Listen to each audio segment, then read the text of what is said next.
You are now listening to the Mel Gill Sports Podcast, a woman-run pod that is dedicated to bringing an alternate perspective to sports in all aspects.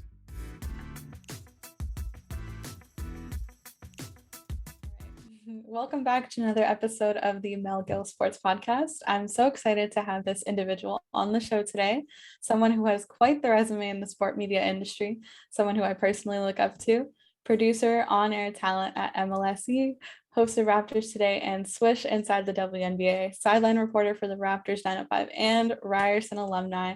Joining me here today, we have the amazing Savanna Hamilton. Welcome, Savanna. How are you doing? Oh, thank you for having me. That's quite the introduction. When you read it back, I forget just how much we do in this industry. I wear multiple hats, but thank you so much for having me. I'm looking forward to this conversation. Yeah, no problem. First off, before we begin, I wanted to say I'm super grateful to have you on as a guest on the show. You're very talented, and I've looked up to you for many years, and you're just doing so much amazing work in this industry, and especially being a woman in this space. I really appreciate how hard you work and just everything you're accomplishing. So thank you for taking the time to speak with me today. You're gonna make my heart melt. You just made my week. Thank you so much for saying that. That really means a lot. I really appreciate you saying that. No problem. Right. So I'm a first year student at Ryerson studying sport media. So you also went to Ryerson and studied sport media. So I would like to know, what did you enjoy most about your time at Ryerson and just being in the program? Ooh, yeah, that was a really good question, because there's a lot of takeaways I had at Ryerson. You know, I was very lucky to be also a student athlete. So when I think about my time, it's very all-encompassing as well, the athletic side as well, because, you know, studying sport media, but then also being an athlete and understanding that athletes have to go through media training as well, was kind of like a double in one type of experience. So I would say from the program itself, my the highlights I'd say would be just the networking events, getting a sense and going to the studios that they would take us to. They took us to Sportsnet before. There's opportunities to go to TSN studios in the past, and just kind of getting a taste and feel to see that like this is real, like this could be your industry. Definitely was a highlight that I remember from the program. Other than that, there were some really fun projects that you got to work on as well. I always enjoyed the storytelling element of each and every one of them. There's a lot of opportunities to do features. And so I thought that was always a fun one to tackle. But then there's so many other elements like documentaries and live broadcast shows. And so just kind of having all those options and dipping your toes into everything was just, honestly, I know it's not specific, but it's just an all-encompassing experience. It was really fun. Yeah, it's a wonderful program. There's so many things you can do. Mm-hmm. Absolutely. So you were playing for the Rams and you suffered a few injuries, one in your rookie year, I believe. While these were devastating, did they teach you anything specific? Yes. Oh my goodness. Absolutely. So I love that you did your research. Because yeah, it was definitely a dark time, I guess, in my life. It was definitely a low point when I look back at it, but it definitely one of those things that like, oh, you know, you got stronger for it. So a quote that my mom actually told me back then that has like stuck with me to this day is, "You are stronger than you think." And so I honestly carry that in almost every element of my life going on, not just the physical element of being injured, but when and it's inevitable that you're going to be, you know, some trials and tribulations within the sport media industry, just being a woman, especially a woman of color, just understanding that you do have a space here, you do belong in the room. And that even though it may feel like you don't, or you're excluded, like just understand that you are stronger than you think, and you can't let it get to you. So that's wonderful. My big takeaway from those injuries. I love that. Do you remember the exact moment when your mind kind of shifted and you thought to yourself, this is what I want to do and I'm not going to pursue basketball any further? Ooh. Yeah. So I would say it wasn't an immediate light switch. It was more of a gradual acceptance. Yeah. Stemming from the first knee injury, because that's when I kind of got shook hard and I lost my entire season. It was just starting to go well.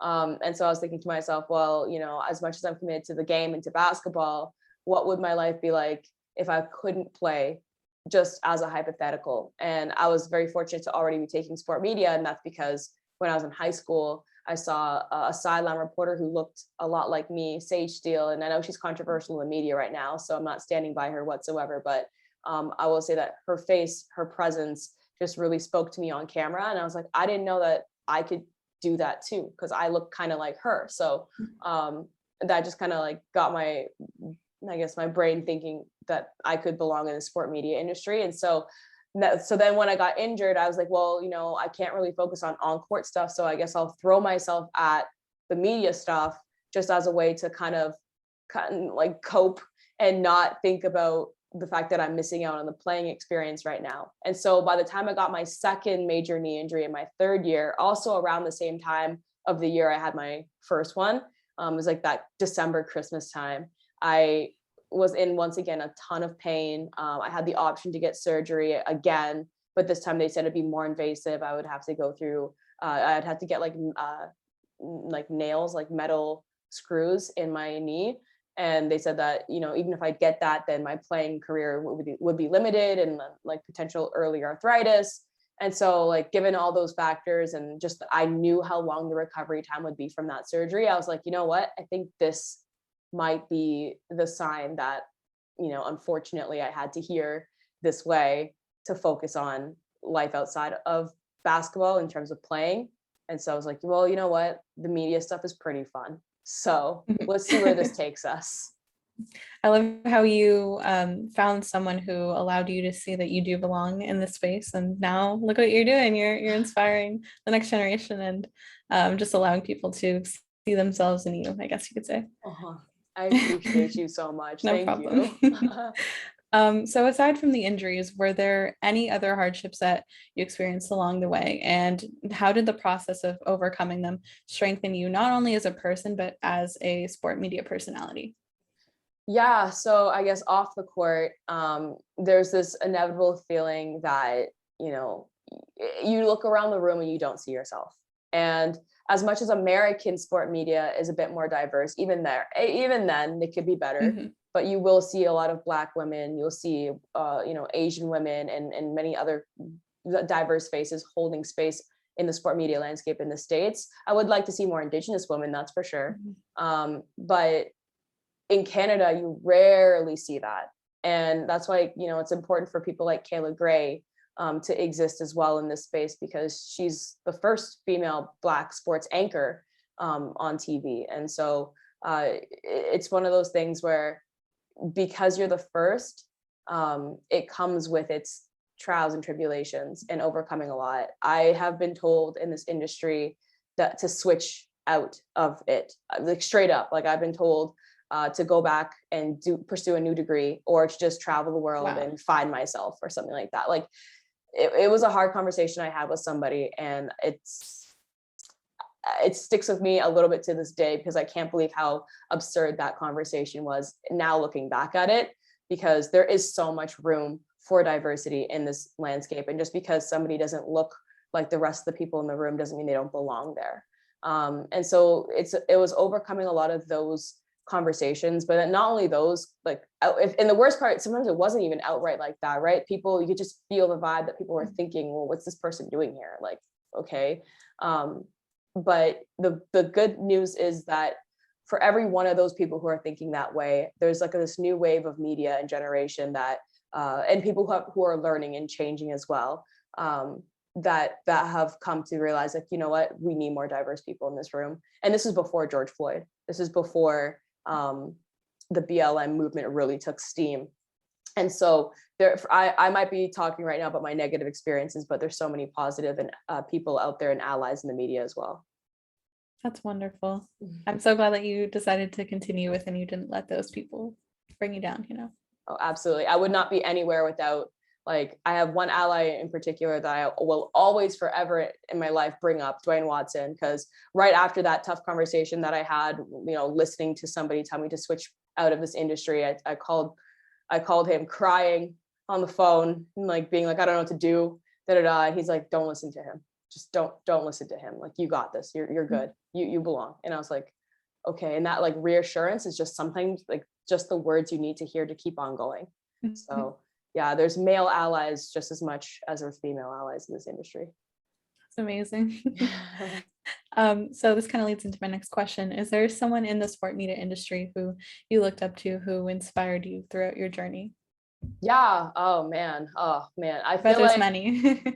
there are so many because they come in a multitude. And I feel like to this day, I'm still learning about more people who are making such great impacts into the sport media world and beyond. Because, you know, sports is kind of a vehicle to make a bigger change in society as well. It's this whole faceted of, you know, how athletes can be such role models, and, you know, having the privilege to cover athletes and help tell their stories leads you to just meeting some of the best people in life, I swear. The list is too long. Like Dwayne Watson, as I mentioned, he pulled me into this industry. He was the one who gave me my first, I would say, sponsor, because it's more than just a mentorship. They really have to be your advocate too. And so like I was in the Hangout production meeting for the first time, so freaking scared. I did not want to mess up. I didn't say anything. I was like in the corner, just so scared, taking notes, like anything they told me to do, I'm like, okay, done. But then he eventually been like, what do you think? He's like, he started asking me questions and really listening to me. And it just kind of built up a relationship from there where we worked seamlessly together. To this day, he's actually my media manager. So I get to work with him, but it literally feels like I'm working with a really old, good friend. So I would say Dwayne Watson's like my number one role model in terms of that. But, you know, other people who've inspired me, you know, I think of just the faces, you know, especially in the States, because Canada has such limited diverse women in terms of the sport media industry. Like I look at Rosgold. Oh, I love Rosgold. She's such a great reporter. She's so good at her job. She's so diverse in terms of her coverage of sports. You know, I also think of Taylor Rooks. I had the pleasure of meeting Taylor Rooks, and let me tell you, she is just as wonderful in person as she is on camera. And I love that. I love it when it translates not just to who they are on camera, but to who they are as a person as well. And just there's so many other amazing role models. You know, Megan McPeak is a Canadian that her and I were kind of in the basketball scene around the same time in Canada. She has a few years on me, but she was such a great player. And I loved just seeing her career develop and her finding her voice literally in play-by-play. And now she's now like the Washington Mystics commentator there, as well as she does a little bit of the Washington Wizards games too. So so many trailblazers in this industry for sure I look up to. Yeah, again, it leads into my next question. There's a lot of women in this industry that I look up to specifically, such as yourself, Kat Stavinkovich, Kayla Gray. So I want to know to you personally, what does being a woman in this industry mean? What are the type of responsibilities do you think you have? And what kind of message do you want to send to the next generation of girls watching? Ooh, yeah. That's Sorry, loaded question. I love it. Hold me accountable, and so I answer all of those. Yeah. Okay. First one. So what does being a woman in this industry mean to you?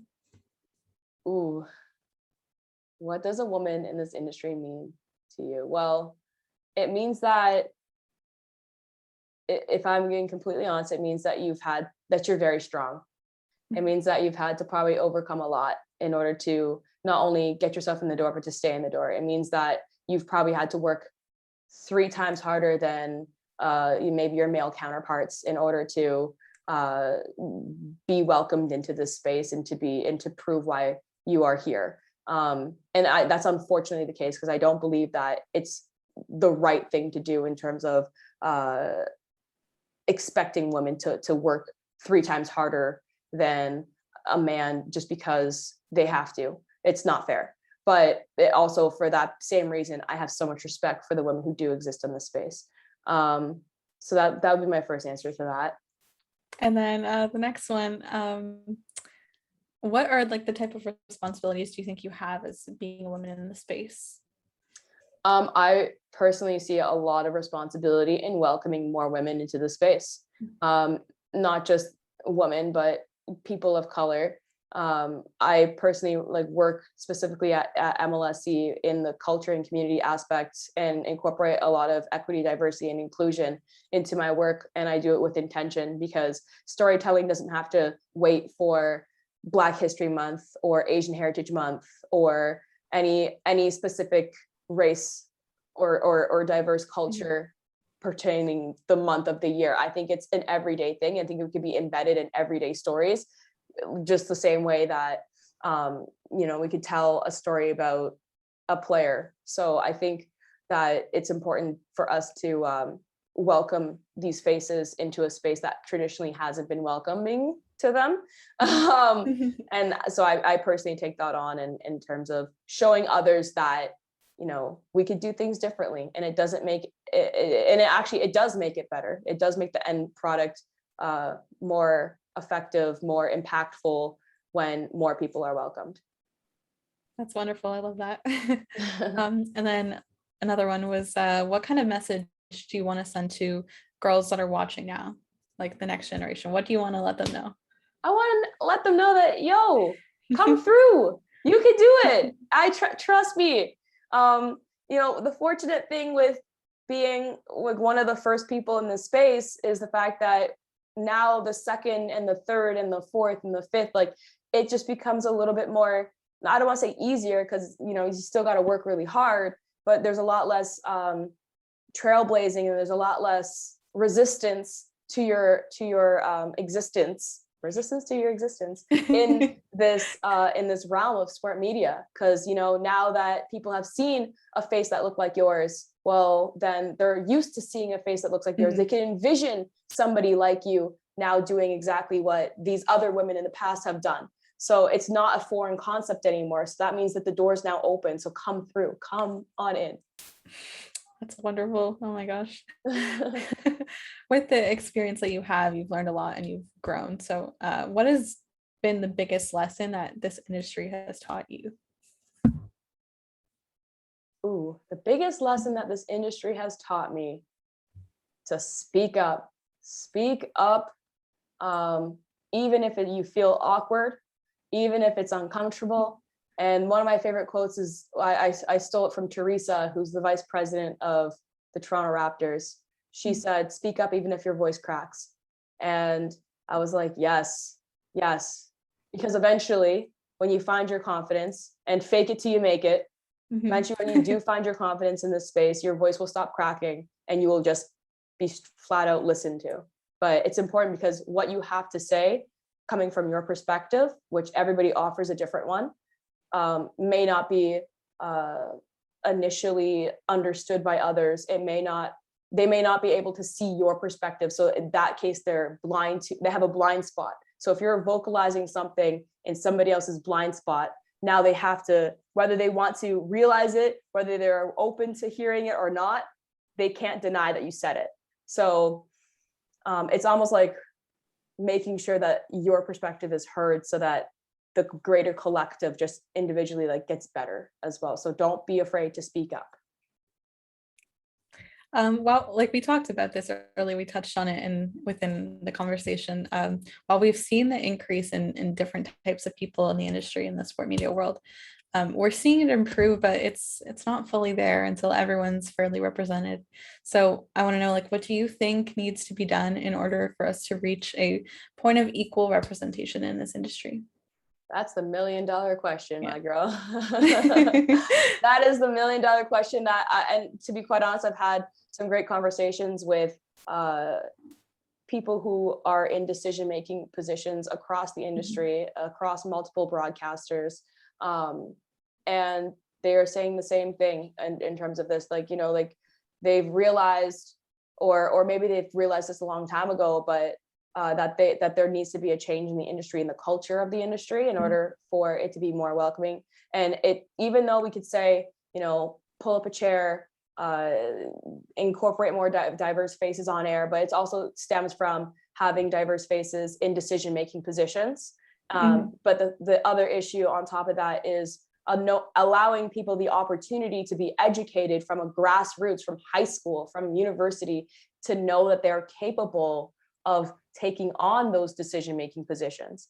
Because it's not just a matter of, let's hire the next person that fits this racial profile just because let's just have them at the table. No, they have to be qualified individuals too.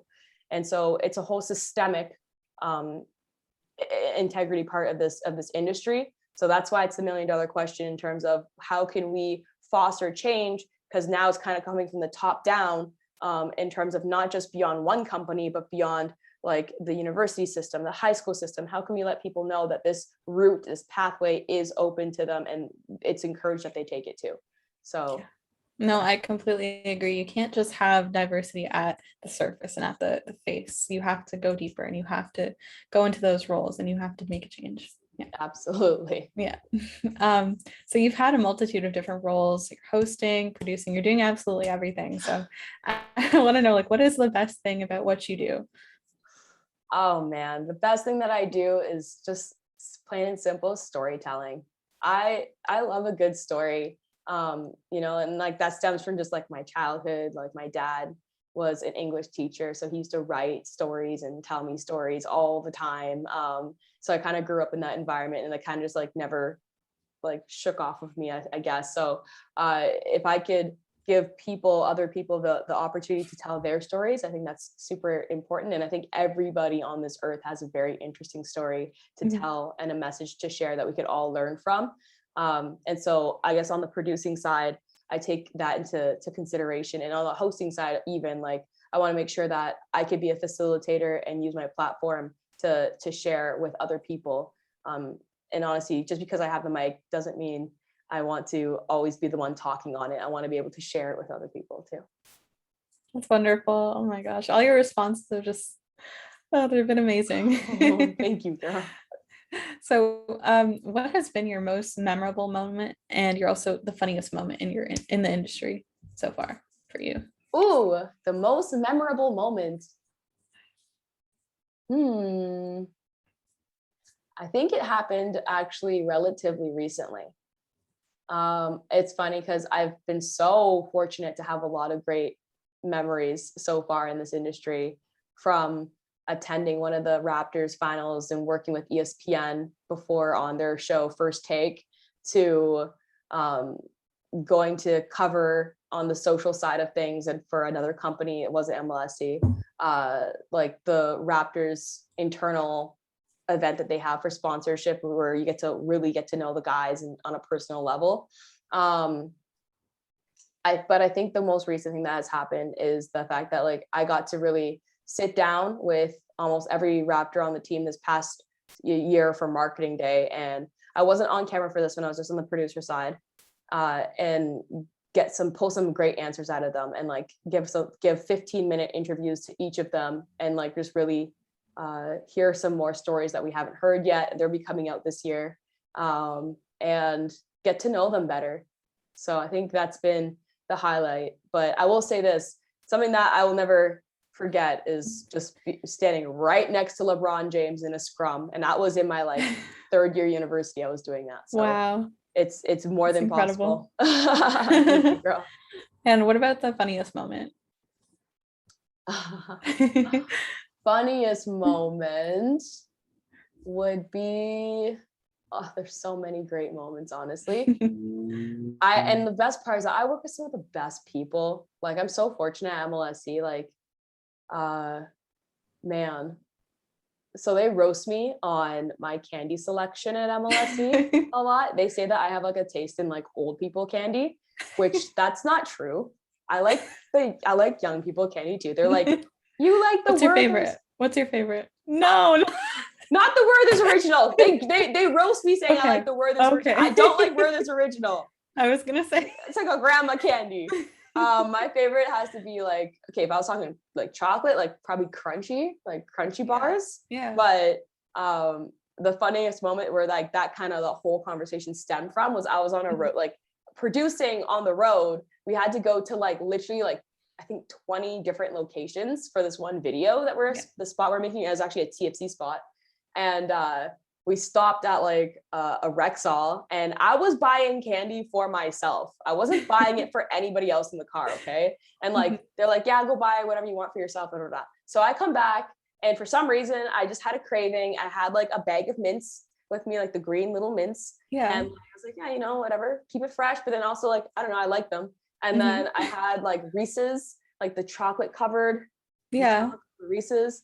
And And the Coke bottles, like the jelly Coke bottles. No, those are disgusting. I love those. Are so good. No. And I just got roasted the rest of the road trip for my candy selection. And then I thought it was going to die there. No, it ended up like being the running joke of the year. Like my producer who was with me, Tony, I love her. She's amazing. She brought it to the office. She's like, did you know that Sav had all the selection in the store and she chose? And like, I was like, oh my gosh, don't out me like that. Also, like I was having a specific craving that day, like whatever. And then they always test me. Now they always test me like, Sav, if you had three choices of candy, like what would you choose? And I'll be like, this one. They're like, ew. So I don't know. So I think I always think about the people because there's moments, so many moments like those ones that really stand out to me. It's not always about the players and working with the guys, but it's about the people that you're with also. Mm-hmm. Yeah. Oh my God, that's hilarious. Sport media is full of a ton of amazing creative minds. How important do you believe is it to be authentic, real, and passionate in this field? Ooh, yeah, that's it's everything. And I also think that with today's society, we could see through when you're not being authentic, real, or passionate about your job. I think you have to be passionate about your job to be in this industry because this industry will demand a lot from you. There's crazy work hours sometimes. You're going to be working on the weekend, like kiss your weekends goodbye sometimes during like the seasons that happen. And it's hard. I won't lie. Sometimes it's hard to figure out where you want to take a vacation because your schedule is now based on other teams and leagues' schedules. So you have to be passionate and authentic to yourself on social media, especially well, in general, but on social as well, because I think a lot of people post over curated or just stuff that doesn't resonate with the average person, I guess. And they're trying to be something maybe that they're not, I guess. I don't want to speak too heavily into that, but it just reads well. It reads when you're not being authentic. That's all. No, I completely agree. So looking back on what you've accomplished, picture yourself first year university. What advice would you give to your younger self or even a student studying sport media like myself? Oh man. I would tell her exactly what my mom told me. You are stronger than you think. That would be the first thing I would say. But then also reassuring them to be like, never lose sight of what you really want to do in this industry and the impact that you want to make. You will have to create platforms. Things are not going to be given to you.